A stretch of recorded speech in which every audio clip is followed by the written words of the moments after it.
Je me suis réveillée tôt ce matin-là, le cœur qui battait dans ma poitrine comme si j'avais couru un marathon. C'était le jour du mariage de mon fils. Pendant des semaines, je m'étais répété que je devais être heureuse, que toutes les mères rêvent de ce moment. Je me suis forcée à y croire moi-même en repassant ma robe bleu marine, la seule robe vraiment élégante que je possède et que je garde pour les grandes occasions.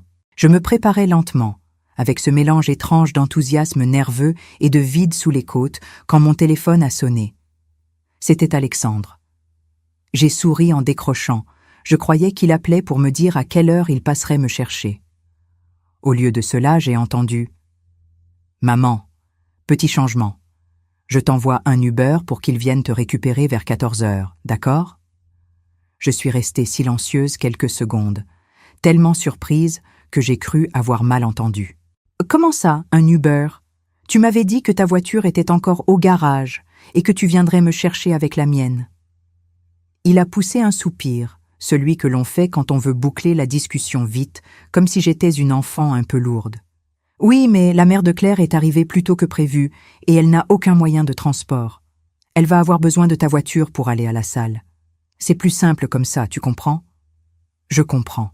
Cette phrase m'a piqué comme une aiguille sous l'ongle. Je comprends. Oui, bien sûr que je comprends. La belle-mère devait avoir l'air importante, installée dans ma voiture comme une reine, pendant que moi je prendrais un Uber comme une invitée de passage. J'ai senti ma gorge se serrer, mais je n'allais pas pleurer au téléphone, pas le matin du mariage de mon propre fils. Alors j'ai répondu calmement. « D'accord, si c'est ce qui vous arrange. » Quand j'ai raccroché, j'ai senti un poids étrange sur ma poitrine. Cela n'était pas de la jalousie, ce n'était pas non plus de la colère. C'était un drôle de mélange de chagrin et de lucidité soudaine. 40 ans à tenir bon, 40 ans à être le pilier. Et ce matin-là, pour la première fois, je n'étais plus le pilier. J'étais juste un détail logistique. À 14 heures pile, l'Uber s'est arrêté devant mon immeuble. Une petite voiture citadine, banale, avec un chauffeur qui m'a à peine adressé un regard. Je me suis assise à l'arrière en tenant mon sac sur mes genoux, les mains tremblantes malgré mes efforts pour paraître digne. Je regardais par la fenêtre les rues de Bordeaux défiler et, plus elles défilaient, plus j'avais l'impression que je m'éloignais de ma place dans la vie de mon propre fils. En arrivant devant la salle, j'ai d'abord vu mon propre véhicule garé bien en évidence, juste devant l'entrée. Il brillait sous le soleil comme si c'était un trophée. Puis j'ai vu la portière s'ouvrir et lentement Marianne en descendre. Talons impeccables, robe sophistiquée, sourire autoparos. On aurait dit qu'elle venait de gagner un prix. Ma voiture, son entrée triomphale. C'était moi la mère du marié, et pourtant c'était elle qu'on accueillait avec une chaleur que je n'ai pas su où ranger dans ma poitrine. Elle riait déjà avec la famille de Claire, elle était à l'aise, à sa place. On m'avait replacé, moi, discrètement, sans cri, sans explication. Juste, déplacé. Je suis sortie de l'Uber comme une invitée parmi d'autres. Personne n'attendait ma présence. Personne ne m'a demandé si j'avais fait bon voyage. Aucun regard, aucun bras offert, aucune attention particulière. À l'instant où j'ai mis le pied sur le gravier du domaine, j'ai compris que ce n'était plus mon grand jour en tant que mère, mais uniquement le leur. Moi, j'étais en coulisses. Et ce fut à ce moment précis que quelque chose en moi s'est légèrement fissuré, sans bruit, mais de manière irréversible. Ce que je ne savais pas encore, c'est que cette fissure deviendrait bientôt une frontière. La première limite de ma vie entière. Mais avant de continuer, vérifiez si vous êtes déjà abonné à la chaîne et dites-nous en commentaire de quelle ville ou pays vous nous regardez. Nous aimons beaucoup savoir jusqu'où nos histoires voyagent. Quand je suis arrivée devant la mairie, j'ai essayé de me convaincre que je devais garder le moral. Après tout, c'était le mariage de mon fils. Dans l'entrée, il y avait déjà beaucoup de monde, la famille de Claire surtout, qui se saluait comme si tout cela était une grande réunion chaleureuse. On m'a reconnue, bien sûr, mais on m'a salué comme on salue une voisine lointaine. Un léger sourire, un bonjour poli, puis plus rien. Je me suis tenue un instant à l'écart avant qu'Alexandre et Claire n'arrivent. Quand je les ai vus s'approcher, main dans la main, ils étaient très beaux, jeunes, rayonnants. J'ai senti mon cœur se serrer. J'ai levé la main pour leur faire un signe, mais il ne m'a à peine regardé. Il m'a embrassé vite fait sur la joue, déjà happé par la photographe qui voulait immortaliser l'entrée des mariés. Sur les photos, je devais être quelque part au fond, flou comme un décor imprécis. À l'intérieur de la salle de mariage, Marianne avait déjà pris place dans le premier rang, juste à côté des témoins. Une place d'honneur donnée sans hésitation, comme si cela avait toujours été évident. Moi, l'agent municipal m'a orienté gentiment vers le troisième rang, avec une voix douce, mais catégorique. Je me suis assise là, droite, les mains posées sur mes genoux, en essayant de ne pas laisser mon visage trahir ce que je ressentais. La cérémonie civile a été brève et chaleureuse pour eux, mais froide pour moi. J'étais là, mais sans être là. On applaudissait les parents, et pourtant les regards se tournaient toujours vers elle, vers Marianne, comme si c'était elle qui avait élevé cet homme et veillé sur lui pendant 40 ans. Après la mairie, direction la basilique Saint-Michel. La façade, haute et majestueuse, me faisait l'effet d'une muraille. J'ai suivi la foule lentement, comme si j'étais un satellite autour d'une planète qui ne me reconnaissait plus. J'espérais au fond que la cérémonie religieuse me rendrait au moins un petit morceau de dignité. J'avais tort. À l'intérieur, les premiers bancs avaient été réservés pour la famille proche de la mariée. Marianne trônait au premier rang comme une véritable marraine d'honneur. On lui offrait les meilleures places, les sourires les plus chaleureux, les compliments les plus flatteurs. Moi, j'ai dû reprendre ma place au troisième rang, presque invisible derrière un pilier. Quand le prêtre a prononcé quelques mots pour remercier les familles, il a cité le nom des parents de Claire, avec émotion. Mon nom n'a pas franchi ses lèvres, comme si j'étais une figurante présente par hasard. Pendant l'échange des vœux, j'ai senti une larme couler, mais je ne l'ai pas essuyée.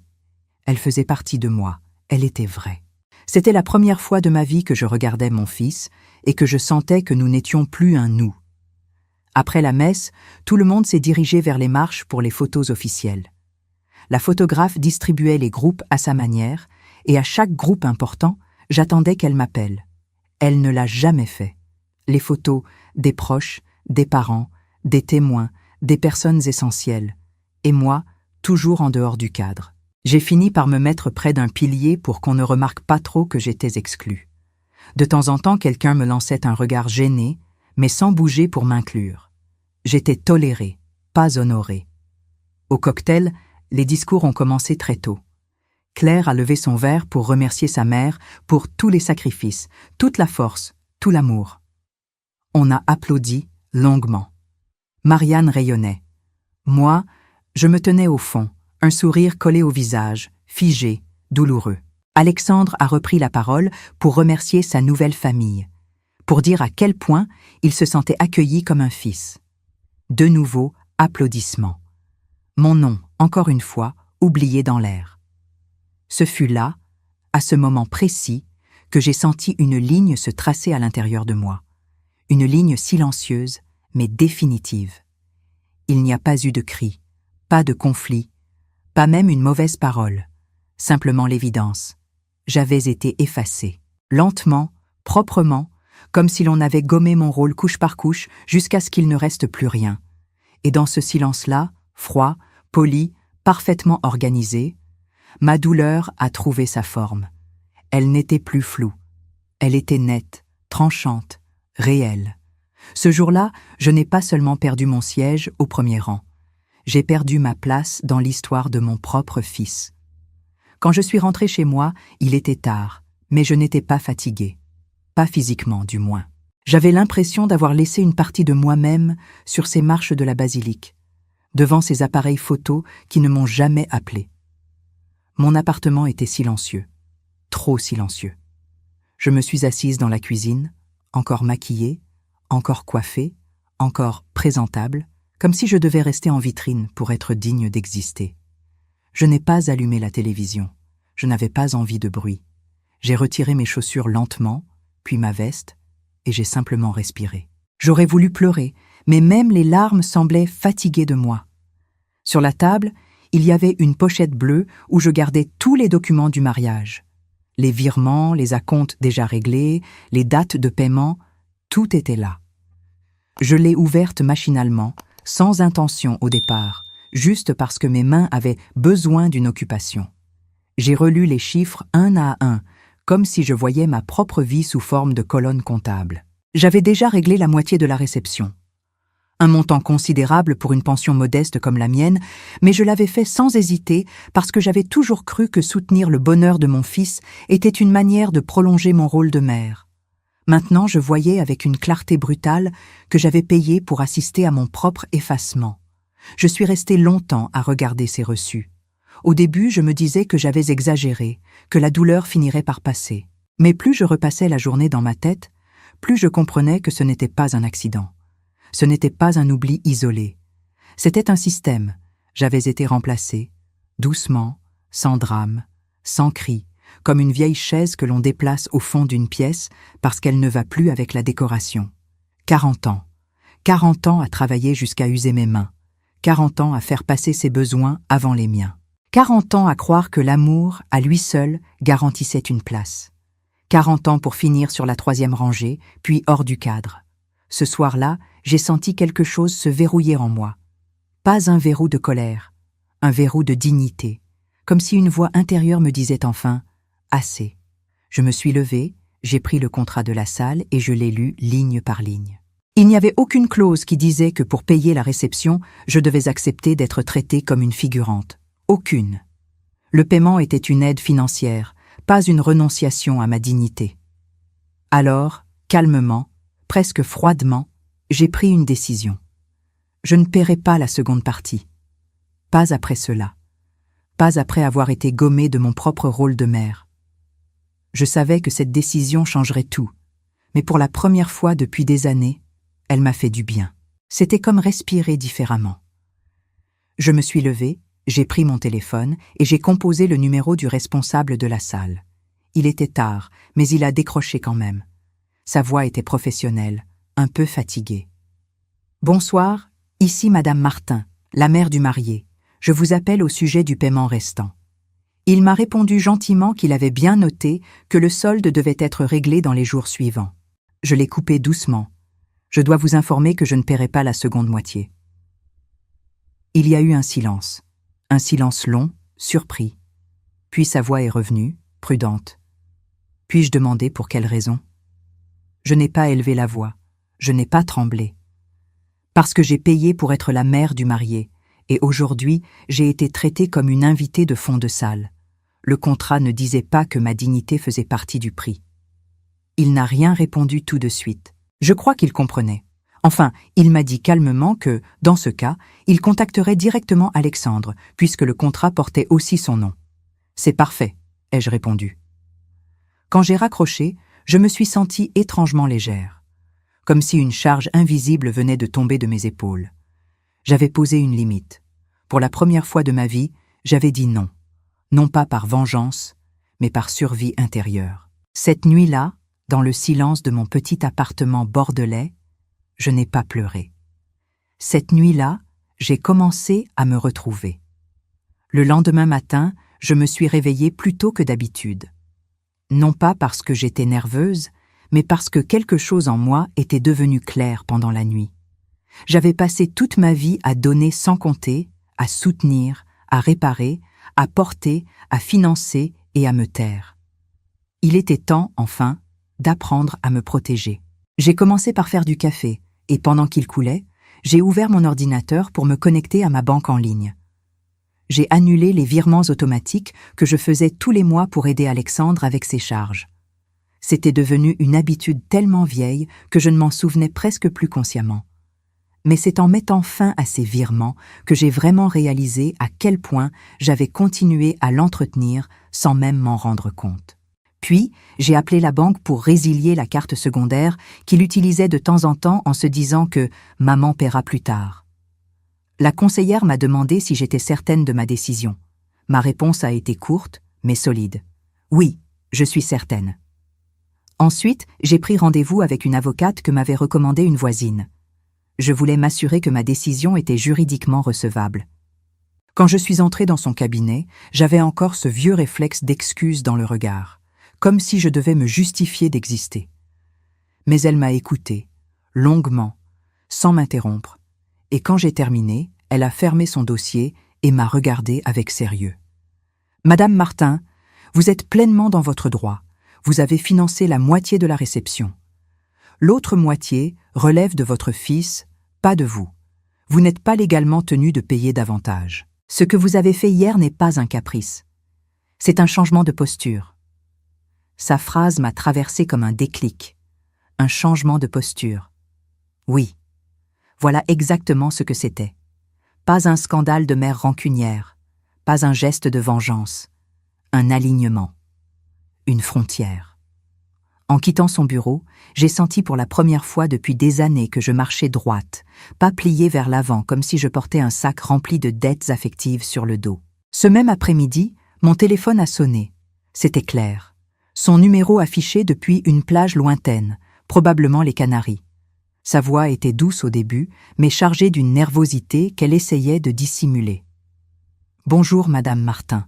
Nous avons reçu un message étrange du responsable de la salle. Est-ce qu'il y a eu un problème ?» J'ai pris une inspiration lente. Avant, j'aurais parlé vite, cherchant à rassurer, à m'excuser, à protéger leur confort.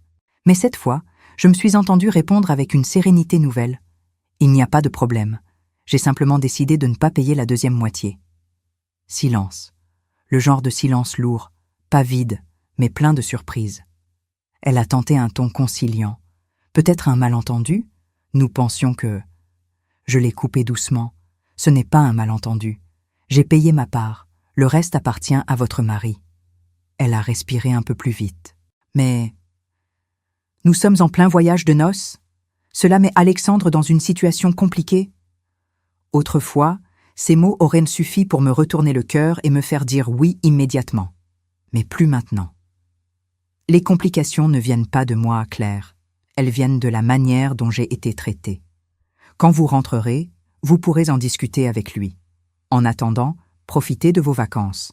Elle est restée quelques secondes silencieuse, comme si elle cherchait à comprendre qui j'étais devenue. Puis elle a fini par dire, d'une voix beaucoup moins sûre, « D'accord, je vois. » J'ai répondu poliment, sans froideur, mais sans me justifier. « Bon séjour, Claire. » Et j'ai raccroché. Quand l'appel s'est terminé, je suis restée un long moment devant la fenêtre. Je ne tremblais pas. Je n'avais pas honte. Je n'étais pas coupable. Pour la première fois depuis 40 ans, j'avais défendu mon propre territoire intérieur. J'ai compris alors que poser une limite n'est pas blesser l'autre. Poser une limite, c'est se reconnaître enfin soi-même. Ils sont revenus de leur voyage 2 semaines plus tard. Je savais très bien qu'ils viendraient me voir rapidement, pas pour prendre de mes nouvelles, mais pour parler d'argent. Ce dimanche matin-là, quand j'ai entendu frapper à la porte, j'ai reconnu immédiatement la façon insistante d'Alexandre. Avant, ce son m'aurait rempli de chaleur. Ce jour-là, il m'a simplement semblé familier, rien de plus. Quand j'ai ouvert, leur visage en disait long. Claire avait l'air nerveuse. Alexandre, tendu. Ils ne se sont même pas assis tout de suite, ils sont entrés avec l'énergie de ceux qui viennent régler une affaire. « Maman, il faut que tu nous expliques ce que tu as fait. Le responsable de la salle dit que tu refuses de payer le 2e versement. Tu te rends compte de la situation dans laquelle tu nous mets ?» Sa voix était pleine de reproches, comme si j'étais la source du problème. J'ai respiré profondément avant de répondre. « Je n'ai rien fait de mal, Alexandre. J'ai payé ma part. Je n'ai pas à payer davantage. » Il a levé les bras, exaspéré. « Mais tu avais promis. Nous avions un accord. » J'ai planté mon regard dans le sien. Oui, j'avais promis. J'avais promis parce que je pensais être traitée comme la mère du marié. Pas comme un poids qu'il faut placer au fond de la salle. Il a ouvert la bouche pour répondre, mais aucun mot n'est sorti. Claire s'est assise lentement sur le canapé, comme si la gravité de la scène commençait enfin à l'atteindre. Je me suis avancée calmement. « Ce que tu appelles logistique, Alexandre, pour moi, cela a été une humiliation. Ce n'était pas une organisation neutre, c'était la preuve claire de ma place. Personne ne met sa mère dans un Uber pendant que la belle-mère arrive dans sa voiture, et encore moins le jour de son mariage. » Il s'est passé une ombre dans ses yeux, comme si, pour la première fois, il voyait l'événement avec mes yeux. « Mais enfin, maman, Nous devions simplement arranger le transport. J'ai secoué la tête, doucement. Non, ce n'était pas du transport, c'était un message. Tu peux payer, mais tu n'as pas de place ici. Il a baissé le regard. Claire, elle, semblait toucher du doigt une réalité qu'elle n'avait jamais considérée. Alors j'ai continué, posément, sans hausser la voix. J'ai financé ta vie pendant des années. J'ai payé ton loyer, tes études, tes dépenses. J'ai fait ce que fait une mère. Et je l'ai fait avec amour. Mais aimer ne signifie pas disparaître. Ce jour-là, j'ai compris que mon amour était devenu un service acquis. Un silence lourd est tombé. Si je n'ai pas ma place affective, je n'aurai pas non plus une place financière. L'un ne va pas sans l'autre. Alexandre a murmuré, presque choqué par l'évidence. « Tu veux dire que tu arrêtes de nous aider, définitivement ?» Je veux dire que je ne serai plus la solution automatique à vos problèmes. Vous êtes mariés, vous êtes deux, vous êtes adultes. Cela veut dire que vous gérez vos propres responsabilités. Il a secoué la tête, comme s'il découvrait une vérité trop tardive. Je ne pensais pas que tu le prendrais ainsi. J'ai répondu doucement, le problème n'est pas que je l'ai mal pris. Le problème est que toi, tu n'as rien vu. Tu n'as rien senti. Tu n'as même pas imaginé que cela pouvait me blesser. Voilà ce qui m'a frappé. Pas Hubert, ton indifférence. On aurait pu croire que je cherchais la vengeance, mais il n'y avait aucune colère dans ma voix, seulement de la clarté. Il a enfin compris que l'argent n'était pas la vraie question. Le vrai manque était ailleurs. Claire a alors parlé pour la première fois, d'une voix douce, sincère. Je crois que nous avons trop tenu ton soutien pour acquis, et que nous n'avons jamais réalisé que tu en faisais trop, seule. Je l'ai regardée, et j'ai répondu calmement, « Je ne veux pas être reconnue parce que vous avez besoin de moi. Je veux être respectée parce que j'existe. Si je ne compte pas comme mère, je ne compte plus comme portefeuille non plus. » Alexandre s'est assis lentement, comme si la chaise le rattrapait. Il n'avait plus d'arguments. Il venait, pour la première fois, d'entrevoir ce que j'étais vraiment dans sa vie. Un pilier invisible, un coussin émotionnel, un guichet automatique déguisé en mère. Et ce jour-là, ce pilier avait cessé de porter. Je n'ai pas crié, je n'ai pas pleuré, je n'ai pas rompu les liens. J'ai simplement rétabli l'équilibre. Leur choc était grand parce qu'ils découvraient une vérité que moi, j'avais portée en silence pendant 40 ans. Sans réciprocité, il n'y a plus de financement. Et sans considération, il n'y a plus de sacrifice. Cela fait maintenant plusieurs mois que j'ai quitté Bordeaux. Je vis dans une petite maison près du lac d'Annecy, dans un village calme où l'on entend les cloches de l'église le dimanche matin et le clapotis de l'eau quand le vent se lève. Ici, je ne suis plus la maman du marié, ni celle qui paie. Je suis simplement Thérèse. Et cela suffit. Ma vie est redevenue simple.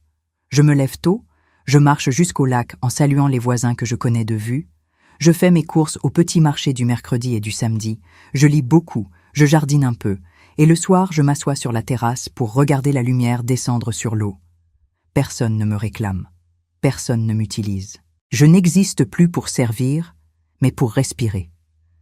J'ai fait quelques amitiés discrètes.